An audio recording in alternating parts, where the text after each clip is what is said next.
Deus abençoe. Quem nos visita pela primeira vez que está entrando aqui no Ministério do Teu Reino, Deus abençoe, muitas mãos levantadas, sejam bem-vindos. Está um pouco quente o ambiente, mas a gente está proibido de ligar o ar-condicionado, né? Ainda, por enquanto, por causa do corona, mas eu acredito que vai ser uma noite memorável para o seu casamento, para a sua vida. Eu peço que você relaxe, nós não vamos trazer nenhuma novidade, nenhuma palavra impactante que você nunca tenha ouvido. Assim como o casamento, falar sobre casamento, assim como o casamento, falar sobre casamento é algo muito simples, muito do dia a dia. Não tem muita invenção, não tem muito o que inventar. Eu quero apresentar um livro, Lidere-se. Você que não é dessa igreja, que ainda não adquiriu, você pode estar adquirindo depois do culto este livro. Esse livro vai impactar a sua vida. Por quê, pastor? Porque quem não se lidera se sabota, irmãos. Quem não se lidera se boicota. E quem se boicota aborta os sonhos, os projetos e os propósitos que Deus tem na sua vida e no seu casamento. Então é muito importante que você se lidere, é muito importante que você tenha inteligência emocional, é muito importante que você seja livre de você mesmo, tá certo? Então já foi lido Gênesis capítulo de número 2, versículo 24, e nesse capítulo 2, versículo 24, é um texto que Jesus repete, Paulo repete esse mesmo texto, porque é um texto base, e nós estamos seguindo a linha. O culto de mulheres foi o que toda mulher precisa ser, o culto de homens foi o que todo homem precisa ser, e nós vamos estar falando então, dando sequência, sobre o que todo casal precisa ser, amém? Amém? Então peço que você se desarme, não fica cutucando o seu marido ali, batendo na costela, é para você, não, isso é para você. Não fique pensando, o fulano devia estar aqui, não, quem devia estar aqui somos nós. Um dia eu fui numa livraria e eu me deparei com o título de um livro, da Joyce Meyer, Eu e Minha Boca Grande. E eu fiquei pensando assim, nossa, tem vários irmãos lá da igreja que deveriam ler esse livro. Aí o Espírito Santo disse, se fosse para eles lerem, eu tinha trazido eles aqui agora, não você. Eu disse, o senhor também não sabe brincar com a gente, né? Então, irmãos, é para nós, é para você, é para mim, para você, é para o nosso casamento, amém? Diga para o seu cônjuge aí, é nós. Então, irmão, portanto deixará o homem. Esse deixar implica em pelo menos 3 áreas. Primeiro, financeira. Quem casa tem que ter casa, ou pelo menos meio de pagar um aluguel. Não ficar dependendo dos sogros, dos pais, porque é feio demais. Segundo lugar, esse deixar tem que ser no sentido geográfico. Não é bom, não é saudável para o casamento alguém casar e continuar morando com o sogro ou com a sogra. Às vezes com a mãe até que é legal, mas para você morar com a mãe, ele vai ter que morar com a sogra, ela vai ter que morar com a sogra, não é bom. Principalmente sogras, donas florindas, né? Que é aquele que o camarada está com 30 anos e está tratando ele como se fosse um bebê, meu tesouro. Entende? E terceiro lugar, esse deixar é no sentido emocional. Interessante que quando alguém faz 13 anos, eu sou dona do meu nariz, eu faço o que eu quero. Aí depois que casa, fica envolvendo os pais emocionalmente nas roupas sujas, que precisam ser lavadas particularmente. Quem está me entendendo aqui? Então, portanto, deixará o homem, seu pai e sua mãe. Esse deixar não é no sentido de abandono, porque no sentido de abandono, se for no contexto judicial é crime, se for no contexto espiritual é pecado você abandonar pessoas. Então não é no sentido de abandono, é no sentido de cortar o cordão umbilical. Você fez as suas escolhas, você fez a sua cama, agora deite nela e tenha autorresponsabilidade. Portanto, deixará o homem, seu pai e sua mãe, unir-se-á a sua mulher. E o texto termina dizendo, e serão, é sobre isso que eu quero falar, sobre ser.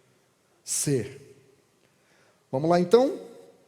Primeira coisa que eu quero que você entenda, você precisa priorizar o ser, colocar o ser acima do ter. Porque se você não se resolver com aquilo que você é, você não vai saber administrar aquilo que você tem. Você não vai saber administrar sua esposa, seus filhos, seus problemas. Então, em primeiro lugar, se resolva. E para você se resolver, você precisa se resolver com Deus. Ninguém, nenhum ser humano vai substituir Deus na sua vida. Nenhum ser humano vai dar para você aquilo que só Deus pode dar. Não espere da terra aquilo que só o céu tem para dar para você. Quem está me entendendo aqui, diga eu.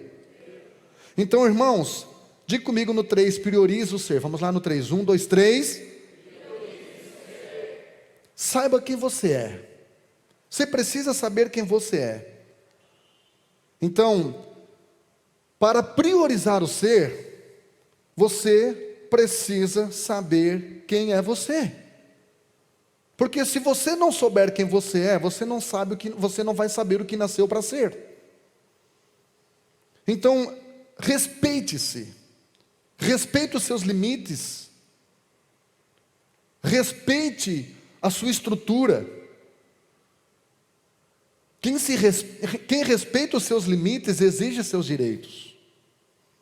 E eu anotei aqui o seguinte: não se diminua para caber no coração de uma pessoa pequena.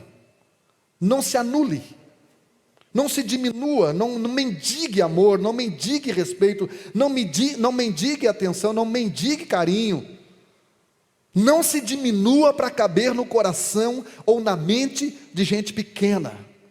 Gente que ainda não cresceu, gente que ainda não amadureceu, gente que ainda não aprendeu a respeitar o outro. Então, gente, deixa eu voltar aqui. Você é a imagem de Deus, você não é a imagem e semelhança dos seus pais.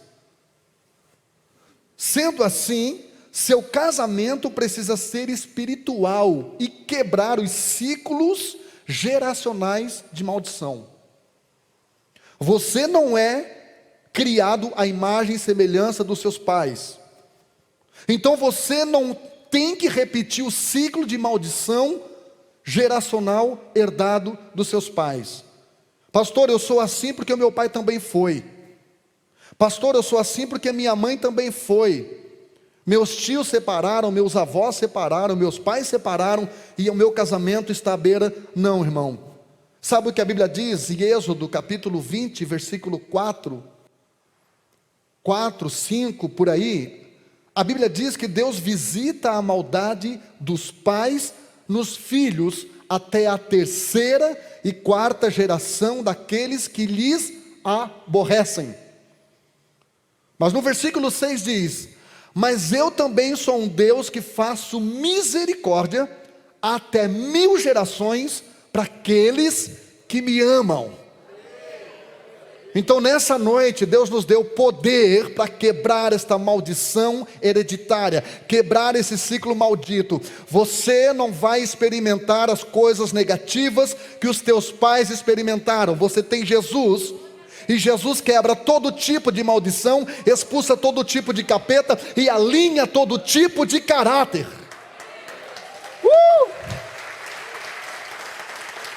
Aleluia. Louvado seja o nome do Senhor. Então você é um ser, não um objeto. Não aceite, mulher, ser um depósito de espermatozoides. Não aceite, marido, ser um produto de consumo da sua esposa. Não aceite, pai, ser visto por seus filhos como um cartão de crédito, como um cheque especial. Saiba quem você é, se valorize, se respeite e exija respeito. Você é um ser, você é uma pessoa, você não é um objeto, você tem sentimento, você tem emoções. Seu casamento precisa ser uma sociedade, não uma senzala. Você e seu marido precisam ser sócios. Porque se um dos dois furar o barco, os dois morrem afogados. Este é um jogo em que os dois ganham ou os dois perdem. Não é um jogo de um vencedor só. Vocês não estão jogando ping-pong, onde tem que fazer o outro errar. Não, vocês estão jogando frescobol, machobol. Vocês estão jogando machobol. Um está lá com uma raquetezinha de madeira, e o outro do lado de cá com uma raquetezinha de madeira, e os dois estão somando pontos. para ver, para quebrarem seus próprios recordes. Quando você e sua esposa, você e seu marido se unirem, vocês vão quebrar recordes. Vocês desfrutarão de bênçãos extraordinárias na vida de vocês. Quem está entendendo aqui, diga eu. Então seu casamento precisa ser uma aliança, não uma algema. Não uma algema, pastor, eu não preciso me esforçar muito porque o meu marido é crente. Ele tem ministério, meu irmão. Quando Satanás, quando a serpente entra no nosso paraíso, ou no nosso jardim, pode ter ministério, pode ter título, pode ter o que for, pode ter filhos. Qualquer casamento que não é investido no casamento, depois terão que gastar no divórcio. Primeiro, vou repetir aqui, seu casamento é uma sociedade, não é uma senzala. De escravos, de mulher escrava, de homem, marido escravo. Segundo, seu casamento precisa ter uma aliança. Primeiro, seu casamento é uma sociedade, não uma senzala. Segundo, seu casamento tem que ter uma aliança de comprometimento, uma aliança sem emenda, uma aliança que expressa o amor vitalício do relacionamento. Não uma algema, onde um vai estar prendendo o outro. Não seja refém e nem carcereiro de ninguém. Não deixe ninguém prender você, não deixe ninguém manter você num cativeiro emocional, relacional. Você foi criado para ser livre. Você tem o Espírito Santo, e onde há o Espírito de Deus, há liberdade.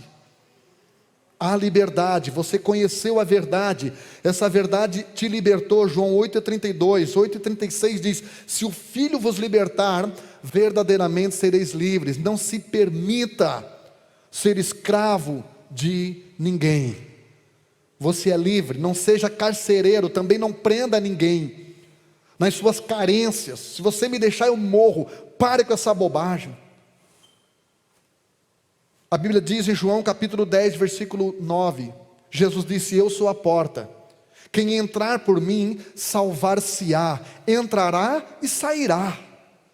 Sabe o que eu amo em Deus? É que Deus é diferente da religião. A religião prende as pessoas como uma gaiola prende um pássaro. Mas o reino é libertador, o reino é libertador. As coisas de Deus, as coisas do Espírito são libertadoras.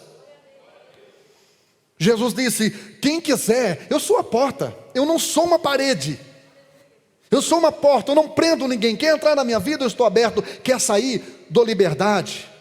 Eu celebro quem entra, e às vezes eu glorifico a Deus por quem sai também. Então não fique carente, não fique dependente, não se torne um presidiário doméstico. Você não está casamento não pode ser prisão a domicílio. Casamento tem que ser um jardim, irmão, de delícia, um Éden, um lugar de prazer, onde os cônjuges, os filhos, os pais têm prazer de voltar para casa, porque ali impera o amor, a paz, o respeito, a harmonia, a presença de Deus. Terceiro lugar, você é de Deus, você não é do seu cônjuge.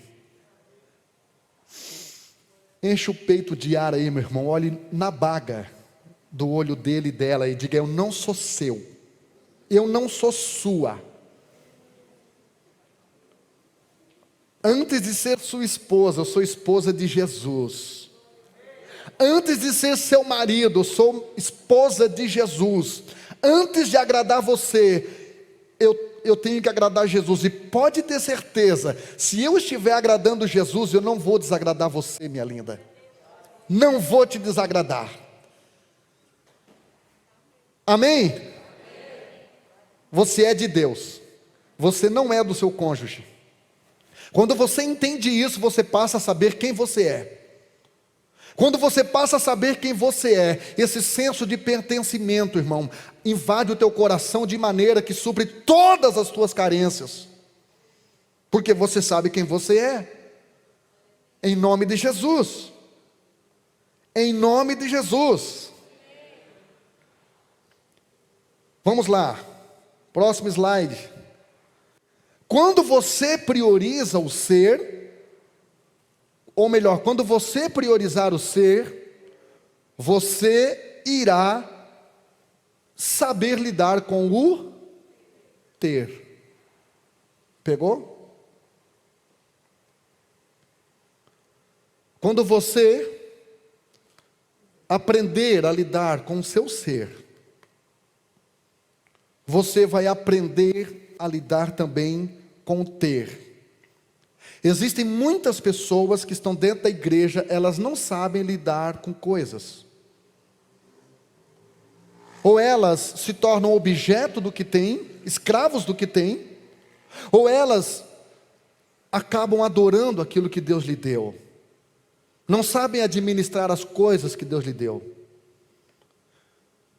No livro de Lucas, capítulo 16, a Bíblia fala sobre o filho pródigo e o irmão do filho pródigo. O filho pródigo tinha a crise do ter, porque ele não sabia administrar o que ele tinha, e por isso que ele desperdiçava com meretrizes. O irmão do filho pródigo, ele tinha a crise do ser, e pior do que não saber administrar o que você tem, é você não saber administrar quem você é. Porque quando você não sabe administrar o que você tem, você desperdiça o que tem. Agora, quando você não sabe administrar quem você é, você nem desfruta do que tem, você nem desfruta do que é seu. Nem para pecar a gente presta, de vez em quando. Nem para pecar gostoso a gente presta, se a gente não souber quem nós somos. E isso é um reflexo do meu relacionamento distorcido com Deus. A religião, ela nos oferece um Deus para adorar, um Deus para servir, mas o reino de Deus, ele nos oferece um pai e uma família para nós pertencermos. Gente, quando você priorizar o ser, saberá lidar com o ter. Quando você priorizar o ser, você saberá que pode ter todas as coisas. Nessa parábola que eu citei de Lucas capítulo 15, no versículo 31, depois que o irmão do filho pródigo entrou numa crise existencial e acusou o seu pai de mesquinhez, dizendo: eis que eu te sirvo há tantos anos e tu nunca me deu um cabritinho. Magoei, vou postar no Face, se sentindo decepcionado. Aí no versículo 31 do capítulo 15 de Lucas, o pai olha para o seu filhinho em crise, para o seu bebezinho de 50 anos na cara, e diz assim: meu filho, tudo que é meu, é teu.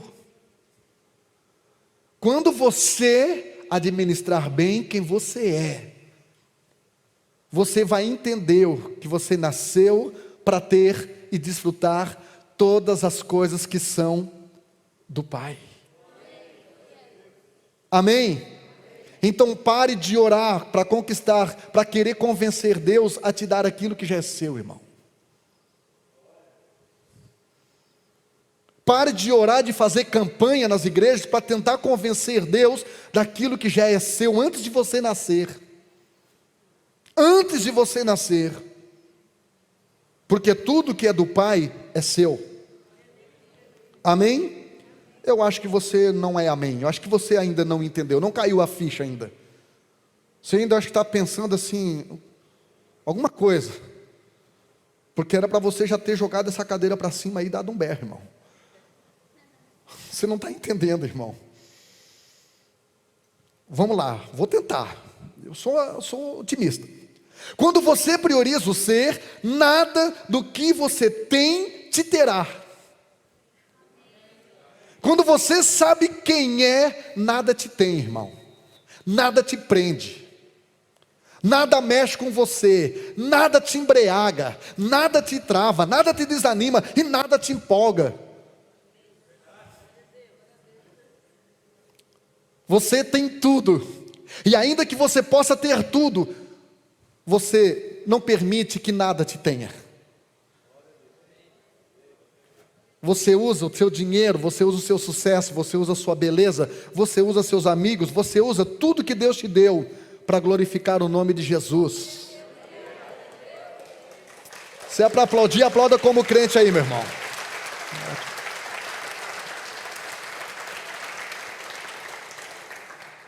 Casamento precisa ser livre de todas as coisas. Alô? Casamento precisa ser livre de todas as coisas. Porque se o casamento não for livre de todas as coisas, você vai precisar sempre ter que comprar alguma coisa nova para poder dar uma alegradinha no seu coração. Aí você vai ter que comprar tudo sem entrada, esquecendo que o tudo que é sem entrada geralmente é sem saída, porque você precisa visitar mensalmente uma drogaria chamada shopping center. Aí você vai sofrer de TPM. TPM a gente sabe o que é, né? Quantas mulheres sabem o que é TPM? Treinada para matar? TPM é tensão pré-natal.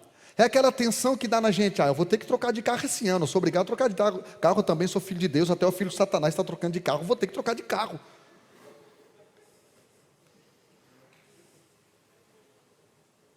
Porque você quer substituir aquilo que você não sente por coisas que você tem. Queridos, a Bíblia diz no Salmo 62:10: se as suas riquezas aumentam, não coloque nelas o seu coração. Não coloque nessas coisas o seu coração. Tudo aquilo que Deus vai te dar, e aquilo que você tem hoje, não é nem perto daquilo que Deus vai te dar. Tudo aquilo que Deus vai te dar, irmão, e aquilo que você tem hoje, não está nem próximo daquilo que Deus quer te dar. Quando Deus te der todas essas coisas que Ele está preparando você para tê-las, não deixe isso entrar no seu coração. Não permita essas coisas envaidecer você.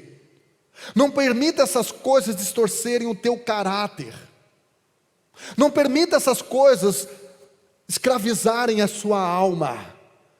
Seu coração não é condomínio, então não coloque a sua casa, irmão. Isso aí, irmão, é casa de cachorro, perto daquilo que Deus quer te dar, amém?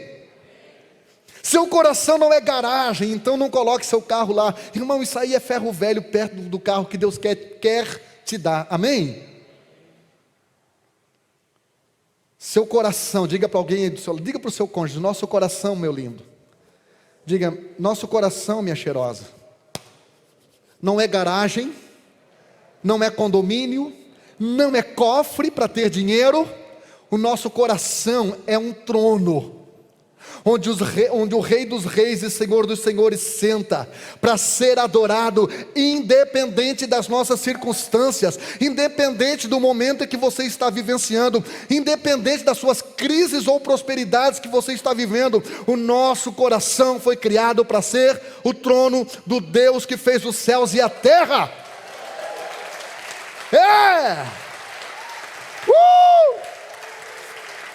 Diga comigo assim, ó. Glória a Deus. Quando você priorizar o ser, tudo que é teu estará disponível para Deus. Quando você priorizar o ser, tudo que o diabo tentou e conseguiu te convencer que é seu, você vai devolver para Deus. Deus é meio estranho, é ou não é? Ou é só comigo? Ele deixa um camarada ter 90 e 100 anos de idade e a mulher passar 40 anos do período menstrual. Depois ele vai lá e dá um filho para os dois. Por isso que Romanos 4,17 diz que Abraão creu no Deus que ressuscita os mortos. Pegou? É lento, né? Depois eu te explico. Aí depois que Deus ressuscita o morto,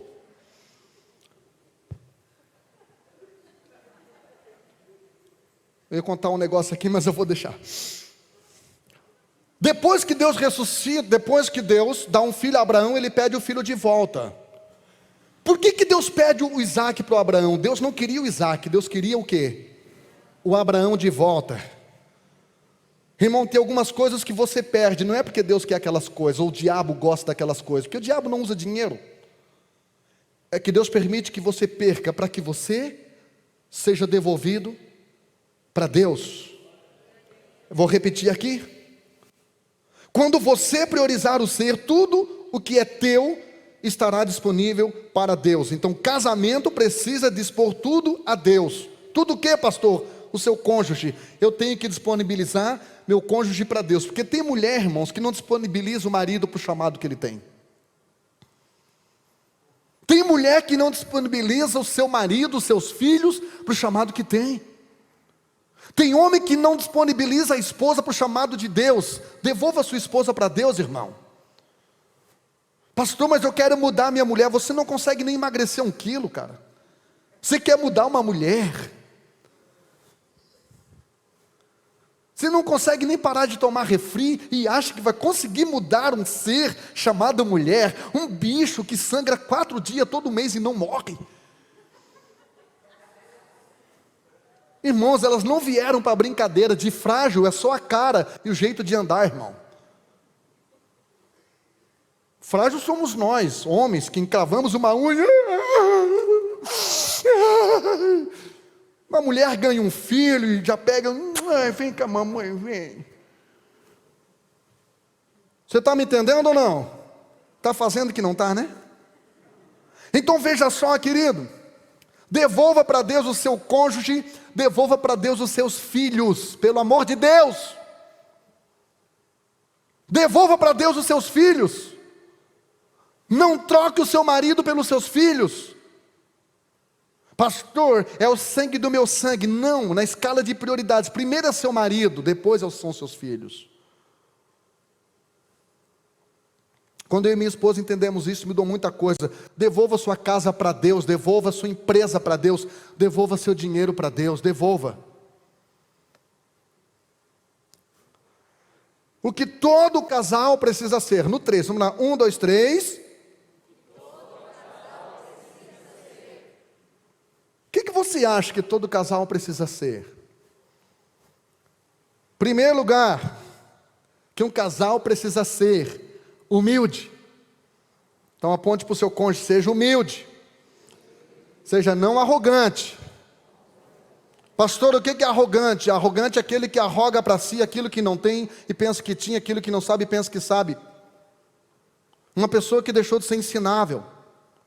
Então, irmãos, eu vou passar aqui vou passar um quadro aqui do que é uma pessoa arrogante, porque arrogância é igual ao mau hálito. Quem tem não sente. Eu sou humilde, pastor, eu sou humilde. Eu sou tão humilde que eu chego a ter orgulho da minha humildade. Pastor, eu sou o mais humilde do universo. Se eu achar alguém mais humilde, eu mando matar para eu ficar o mais humilde. Eu sou humilde demais. Arrogância é como mau hálito. Quem sente é quem está próximo, quem convive. Esse dia uma irmã no nosso gabinete, pastor, eu não entendo, eu não dou certo com homem nenhum, eu sou tão fácil de conviver. Aí você tem que olhar para a irmã e fazer cara de coach. Interessante, conta mais.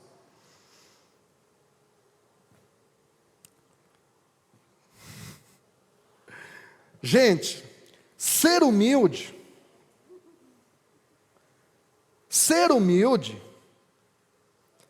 ou, o que é o sintoma de uma pessoa arrogante? O que ela tenta fazer? Ela interrompe o cônjuge com frequência. Não deixa a pessoa falar. Sabe aquela pessoa, não, eu sei o que tu quer falar. Só eu, né? Aqui, faço isso. Vocês são uma benção. Não, eu sei o que tu vai falar. Irmão, você dá remédio ou só adivinha? Toda pessoa arrogante, ela não deixa ninguém falar. É só ela que fala, quer pôr um reco na boca da pessoa. Identificou aí? Não cutuca ninguém aí, pelo amor de Deus. Toma isso para você, seja humilde.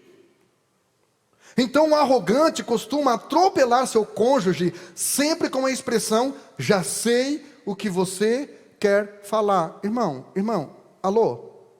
alô, marido, entenda uma coisa. Como é que você entende o que a sua esposa quer falar, se nem ela sabe o que ela quer falar? Porque a linguagem da mulher é subjetiva, ela não é objetiva. Quantas aqui, além da minha, disse assim, amor, eu quero, vamos sair para comer um negócio? Além da minha, mais alguém aqui, irmão? Não fala, irmão, só pisca para mim, depois você vai levar ela para casa. Pastor, amor, eu quero comer um negócio. Eu digo, então vamos lá, eu gosto do quê? Eu gosto de salgado, irmão, sou do salgado, vamos comer X. Não, um negócio doce. Cai na besteira de tentar adivinhar que negócio é esse, para você ver. Acabou com a noite e com o sexo, irmão. Escreve o que eu estou falando.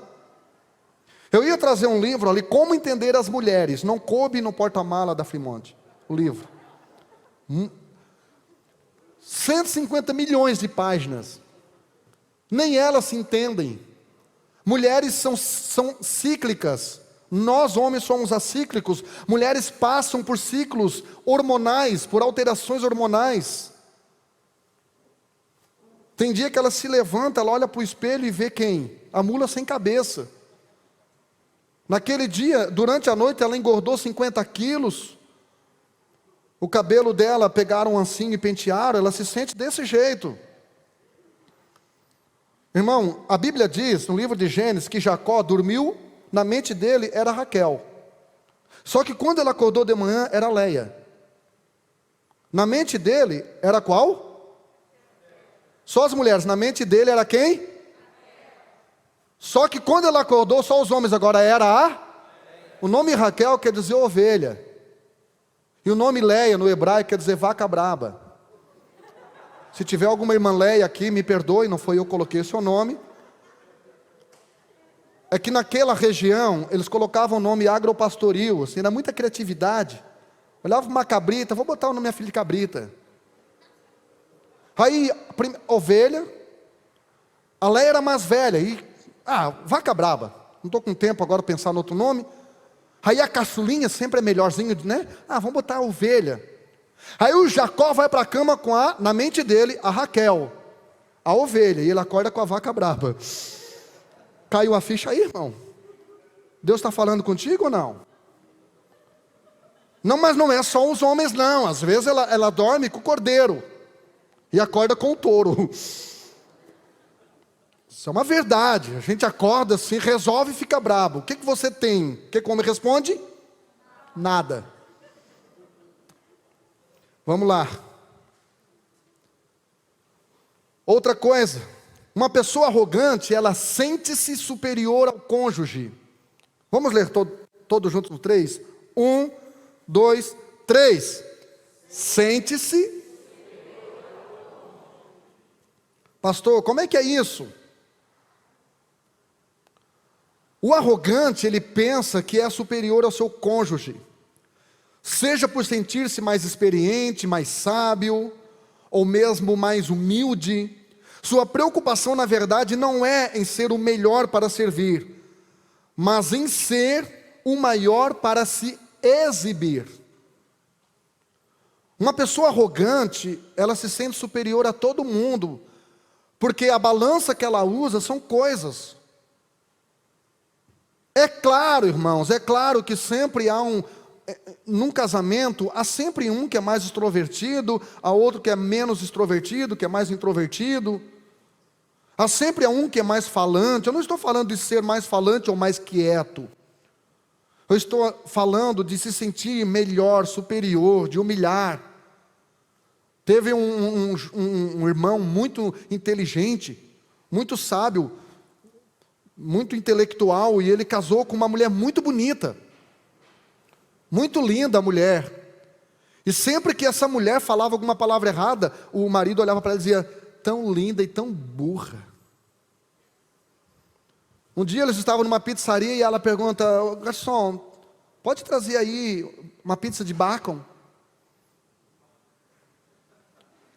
Ele olhou para ela assim e disse, na frente dos amigos, burra, não é bacon, é bacon. Aí ela levantou, colocou o pezinho assim, e a mão assim. Deixa eu te dar um conselho, irmão. Quando a tua esposa fazer isso, escapa-te por tua vida. Foge para os montes, você será atingido com objetos voadores não identificados. Aí ela disse, mulher quando discute fala em tópico e subtópico. Ela disse, você sabe por que Deus me fez tão linda? Mulher, ou ela fala com o corpo ou com a cabeça, assim, né? Você sabe por quê? Aí o cara meio assustado disse, não, ela disse para você me querer. Porque você é do tipo de homem que só olha a aparência dos outros.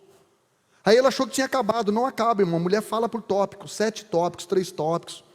Quando ela está mais ou menos com pressa, é 2 tópicos no mínimo. Aí ela disse, você sabe por que Deus me fez tão burra? Ele meio assustado, não, ela assim, para eu te querer.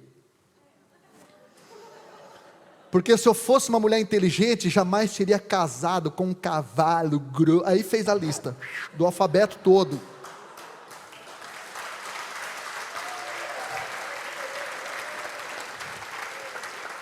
É só na igreja que a gente apanha e aplaude, né, irmãos? É uma maravilha.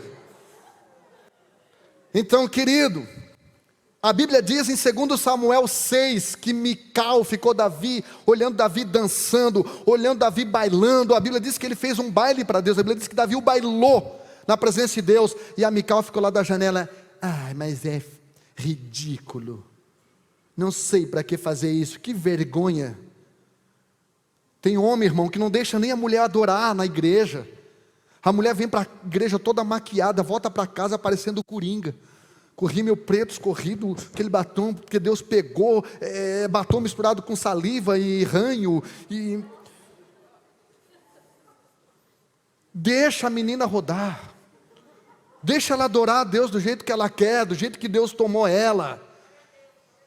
E a Mical no capítulo 6 critica Davi por uma bobagem, foi arrogante.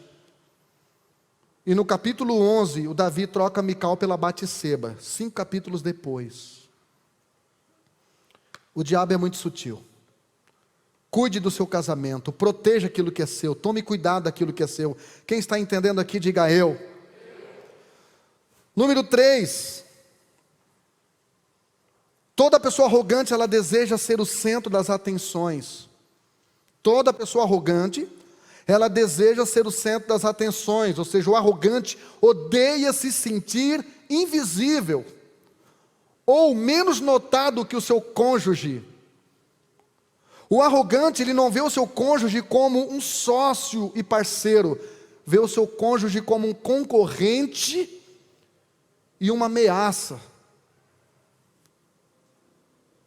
Querido, Deus chamou cada um para determinadas funções.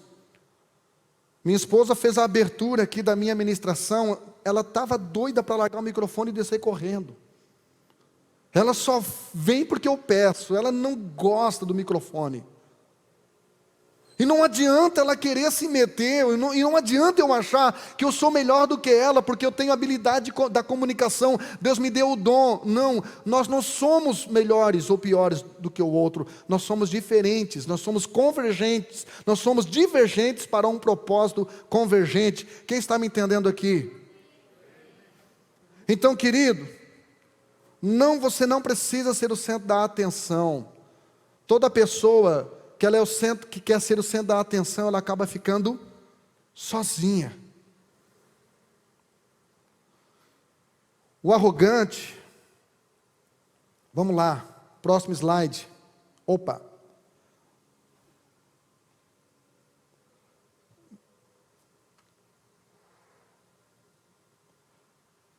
O que todo casal precisa ser? Um facilitador. Facilitador. Alguém que seja leve de convivência. Alguém que seja leve de carregar. Às vezes, como diz o Thales Roberto na música, é fácil demais viver em paz. A gente é quem complica tudo. A gente dificulta as coisas, a gente é exigente demais, a gente perdoa de menos, fala demais, exige demais. E deixamos de ser facilitadores no casamento. Eu e a minha esposa somos casados há 28 anos. No começo, pensa numa pessoa abusada, chata, controladora. Era ela, não era eu.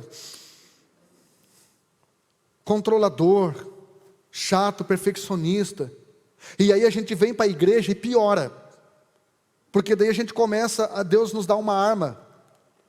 Deus nos dá uma arma poderosa para a gente usar contra as pessoas, que são versículos decorados, os versículos chaves, aqueles que só servem para os outros. E daí eu lia mais a Bíblia que ela. Tudo que ela vinha, eu largava um texto. Geralmente era um texto sem contexto, usado como pretexto para pôr um cabresto. Geralmente.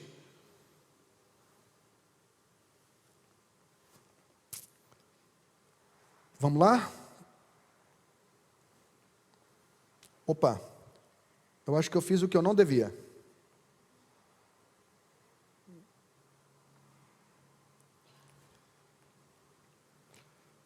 Beleza. Ser um facilitador. O que é ser um facilitador, pastor? É ter bons hábitos. Ter bons hábitos. Pastor, o que é bom hábito? Como é que eu faço para ter bom hábito? Bom hábito, um mau hábito, ele não some. Um mau hábito, ele precisa ser substituído por bons hábitos. Quem está entendendo? Se você tem um mau hábito, sabe por que as pessoas não emagrecem? Porque elas querem parar de comer. Só que você já nasce chorando para comer. Porque quem não chora, não mama. Aí você diz assim, ó, eu preciso perder tantos quilos, só que o seu cérebro não está programado para perder nada.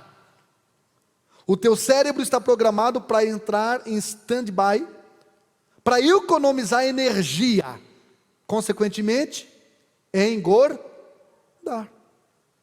Então, pastor, o que eu preciso fazer? Mudar alguns hábitos. Mude seus hábitos. Tem pessoas que dizem, pastor, eu não consigo acordar cedo. Sabe por que eu não consigo acordar cedo? Porque eu não estou dormindo cedo. Amém, gente? Então vamos lá. Vou falar sobre alguns hábitos que mais irritam as mulheres. Em nós, homens. Posso falar, mulheres? Mulheres? Posso falar ou não posso? Devo? Depois vem o segundo tópico.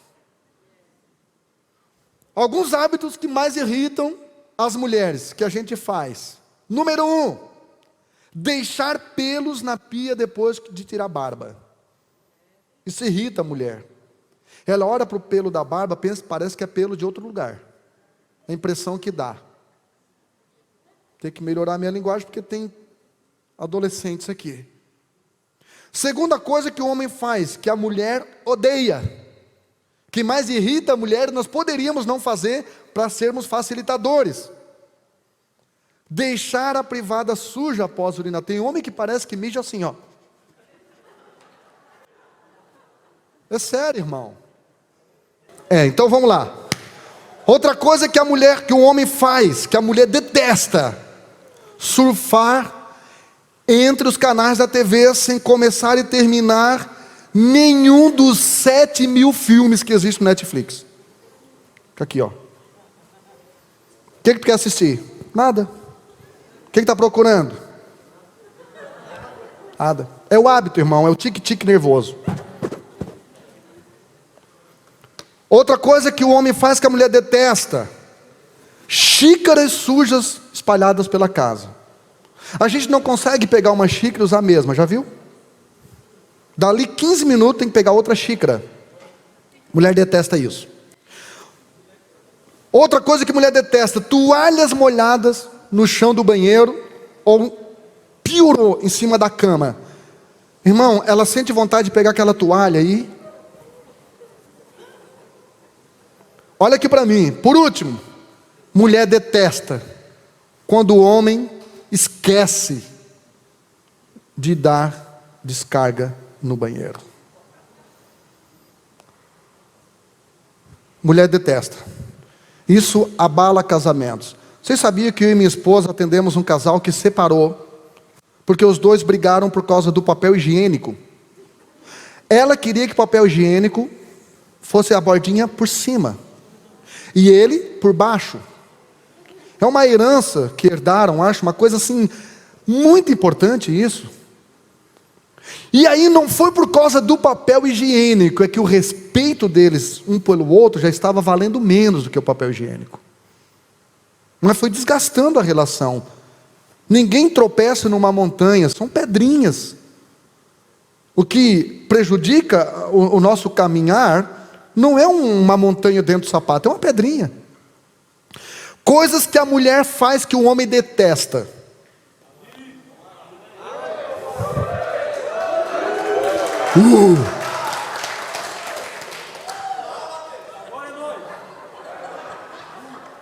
Usar calcinha bege. Isso é do Satanás. Vou fazer uma enquete. Que homem acha bonito uma mulher na cama com calcinha bege? Levanta a mão aí. Só um, pelo menos.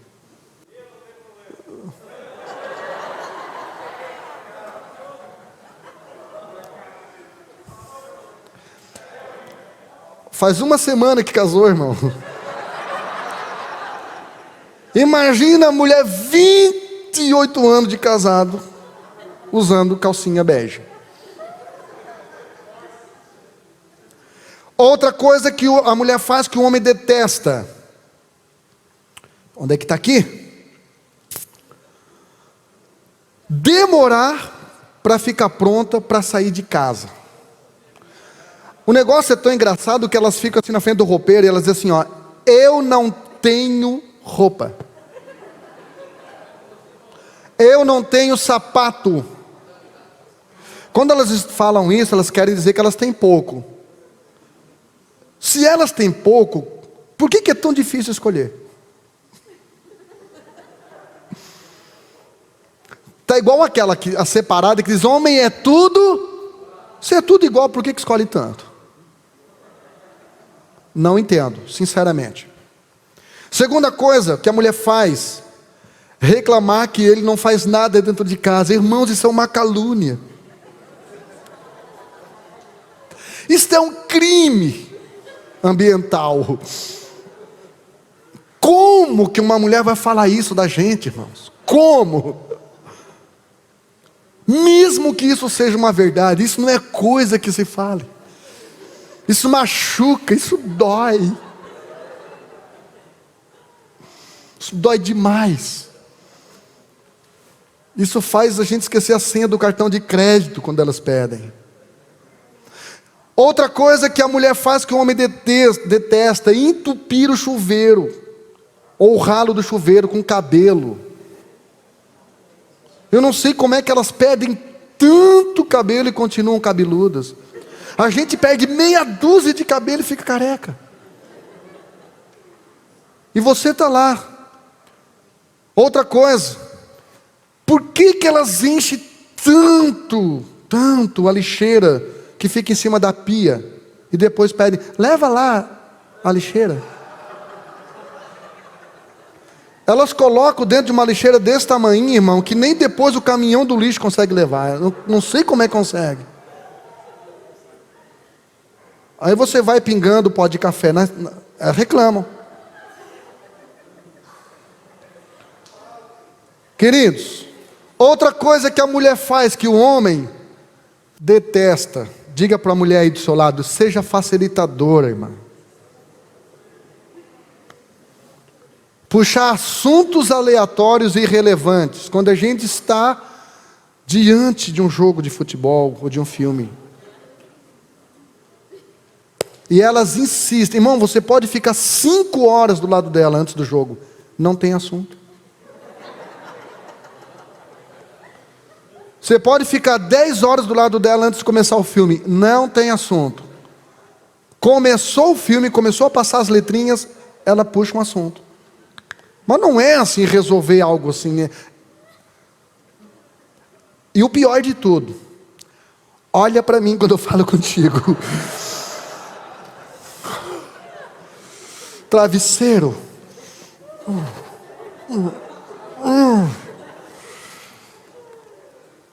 Hábitos que alegram os dois, diga glória a Deus.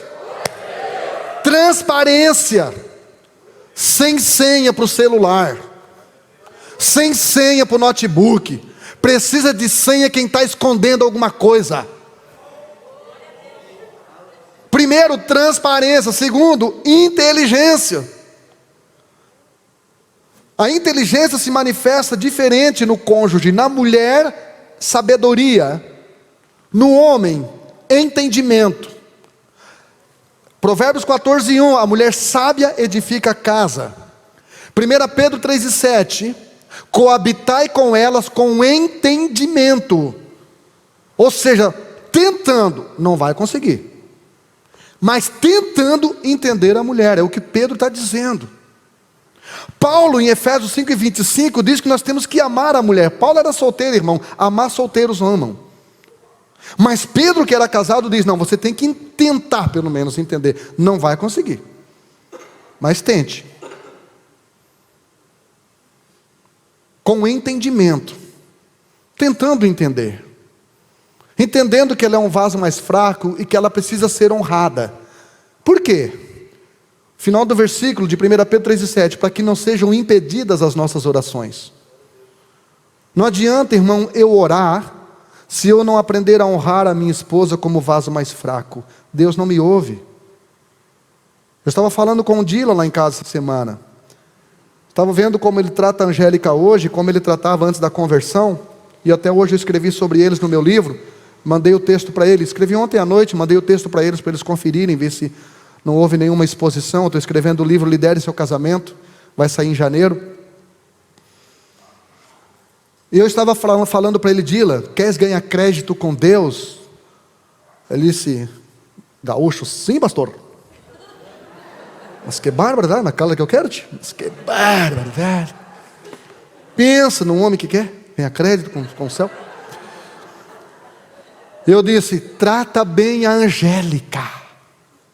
Porque Deus tem uma queda pelos mais fracos, pelos mais frágeis, pelos mais pobres, pelos injustiçados. Deus tem uma queda especial.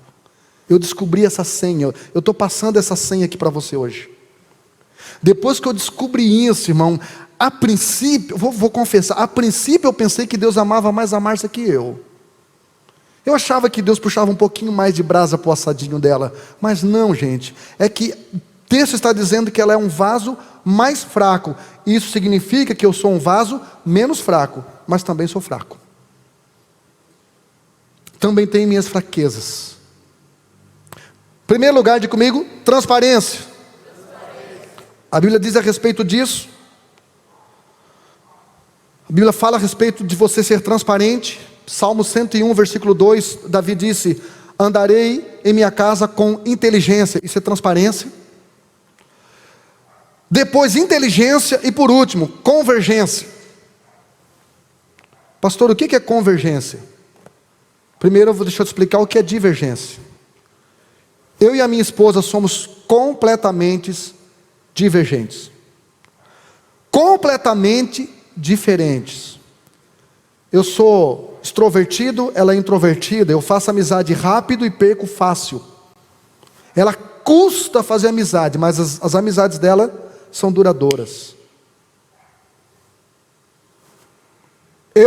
Deus me usa para pastorear vocês, Deus usa ela para me pastorear. Ela entrega as revelações que eu tenho que fazer, algumas coisas que eu preciso fazer aqui na igreja, sem tomar o meu espaço, sem passar na minha frente. Quem está entendendo aqui? Então eu entendi que nós somos seres, o casamento é formado por seres divergentes para um propósito convergente. Então, para que um casamento dê certo, tudo aquilo que um dos dois vir a fazer, vir a ter, vir a comprar, vir a falar, tem que convergir para o bem dos dois. Essa semana eu fiz uma agenda para fazer a conferência Lidere-se no Rio de Janeiro, na segunda semana de novembro. E o pastor que me convidou está tentando me convencer de todo jeito aí sozinho, sem a minha esposa, para diminuir gastos. E eu disse para ele, se for sem ela, eu não vou. Por quê? Porque eu sei que, para mim, O meu ministério tem que ser bom para nós dois. Teve um tempo em que eu não tinha como levá-la por causa dos filhos, mas agora não, agora dá, irmão, e não tem desculpa. Não tem desculpa. Tudo aquilo que eu vir a fazer, que eu vir a ter, que eu vir a falar, que eu vir a comprar, tem que convergir para a felicidade dos dois. Amém? Fiquem em pé, por favor.